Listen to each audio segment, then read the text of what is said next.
Here's how I made my Gear 5 Luffy cosplay from a men's button-down shirt. First, I removed the sleeves, and I used to spend time seam ripping the sleeves from these shirts, but it takes forever, so I just tear them now and it works fine. Next, I roughly marked my new V-shaped neckline, including the seam allowance, and cut the collar of the shirt off.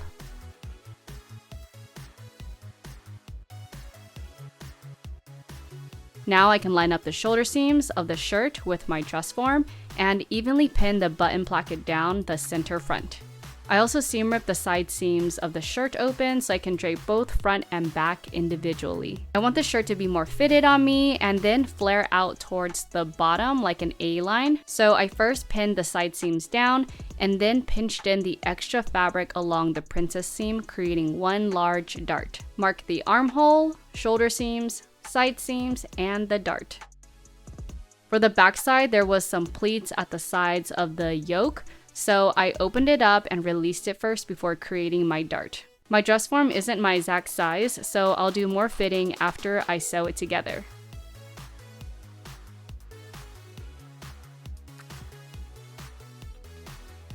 Once my markings are made, I can take it off and transfer my markings to the other side of the shirt using some tracing paper. This paper is covered in chalk, so when a tracing wheel is rolled over, it leaves a mark on your fabric. I'll place a link to my Amazon storefront in my description box. Now I can sew all of my darts closed.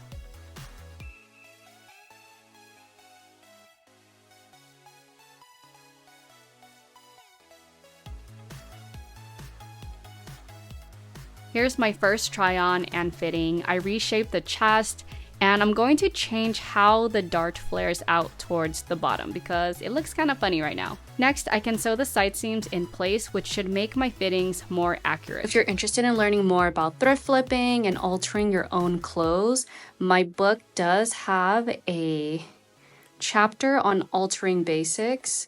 And it kind of covers what I am doing in this video, but so much more as well, like how to add pockets, how to add sleeves to sleeveless garments, how to seam rip.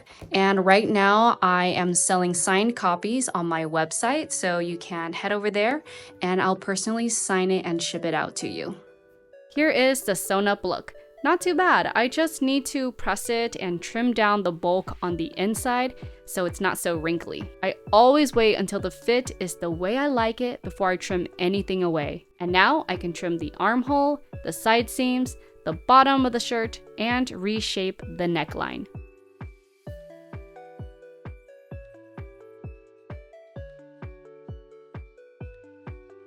To finish the raw edges of the neckline and armholes, I'm using bias tape. Using bias tape helps when a garment doesn't have a lining or facing, and it's great for curves like armholes and necklines. I just sew it right sides together along the edge of the garment and then flip it over to the inside of the garment and stitch it down.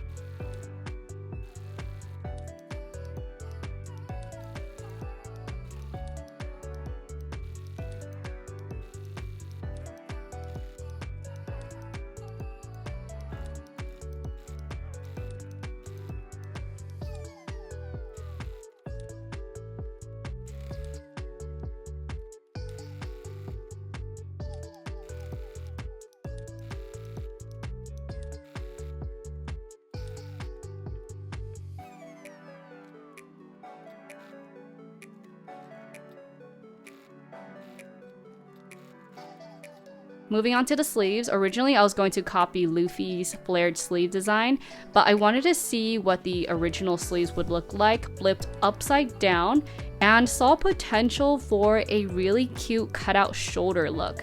The only problem is that if I just tack the sleeves to the armhole, it's going to pull on the fabric and create some tension and wrinkles. So I decided to make the sleeves removable by sewing another buttonhole on the other side of the cuff, and then sewing buttons to the armholes in the front and back. These are the same buttons that I removed from the cuff of the sleeve. And here's how it turned out. The sleeve now pivots on the buttons and it doesn't pull on the shirt or anything. I'm so proud of this idea, and it's so nice that the sleeves can be removed for a sleeveless look. We aren't done with the sleeves yet. Next, I trimmed the length shorter and will be sewing elastic about 3 inches from the bottom of the sleeve to create a cute ruffled edge and a puffy sleeve look.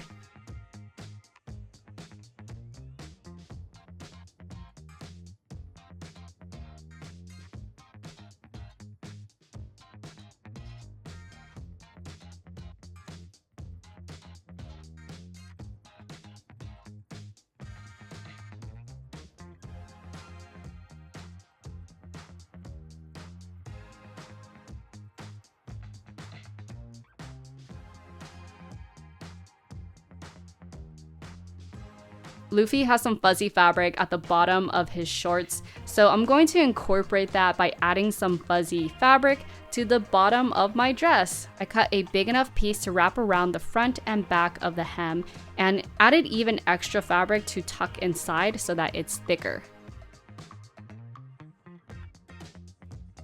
At first, I sewed one side down on my machine, but the machine stretched the fleece out, and you can see it made my dress cinch in and pucker as well.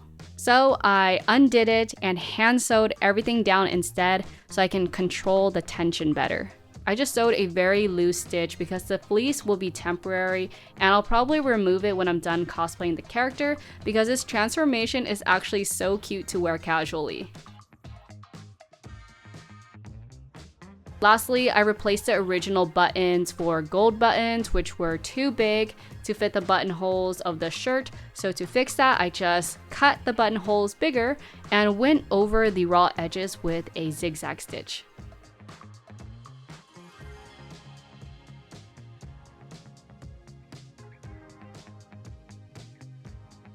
Moving on to the belt, I could have just made a simple sash and tied it around the waist, but I decided to make a corset belt instead so that the shape and the sash will stay in place better. I'm using a pattern that I already had at home and cut 2 layers out, one for lining. I interfaced one of the layers and then sewed all the pieces together.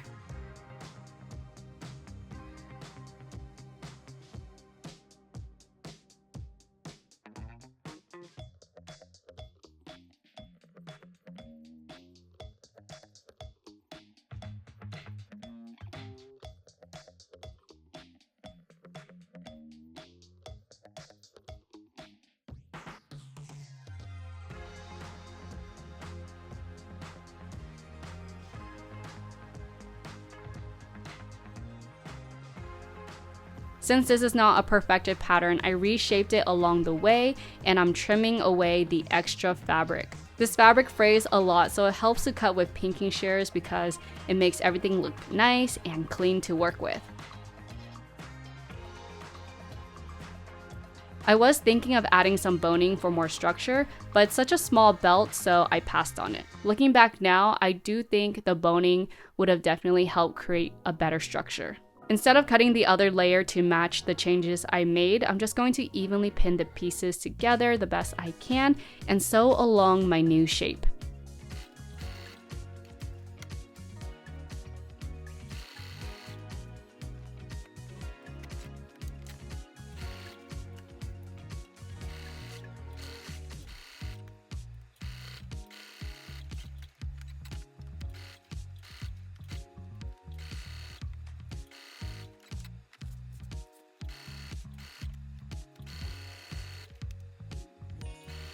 After it's sewn, I can trim the extra fabric away, again with pinking shears.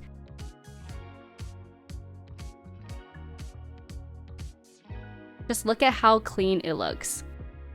Turn the entire belt inside out and press it flat with an iron.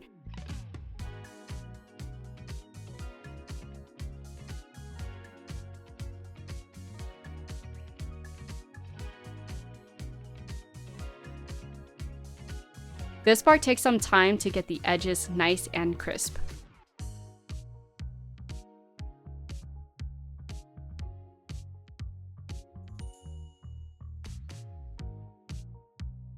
To finish it off, I edge stitched around the entire belt to close the opening and hold the layers together.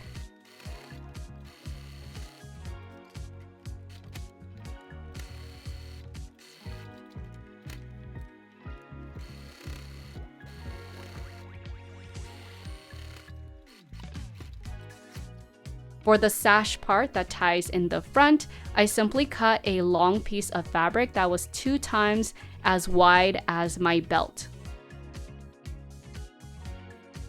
And so do the open sides closed.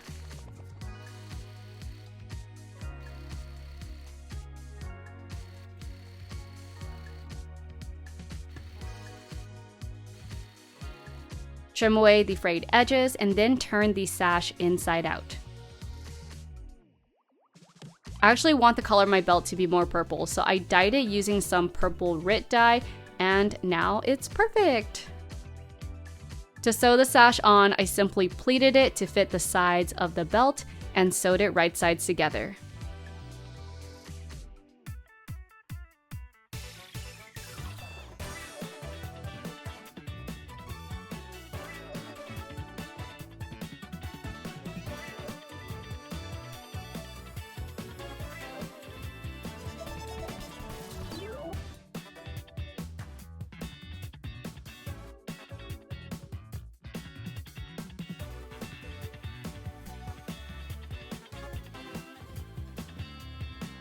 Lastly, to lace it up, I hammered in some grommets and will be lacing it up with some purple ribbon I already had at home.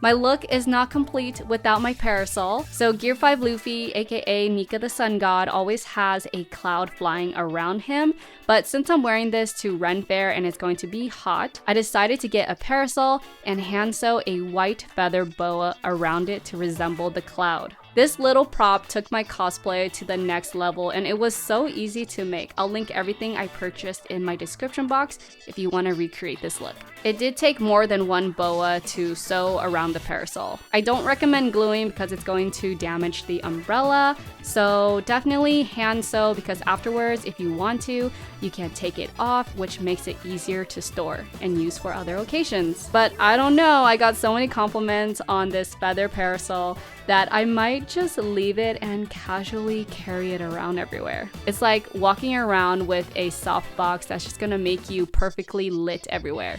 And I'm done! Here's what my final Gear 5 Luffy crossplay looks like. I hope you enjoyed this transformation. It's one of my favorite cosplays I've done yet, and make sure to follow me on Instagram to see more photos. Bye!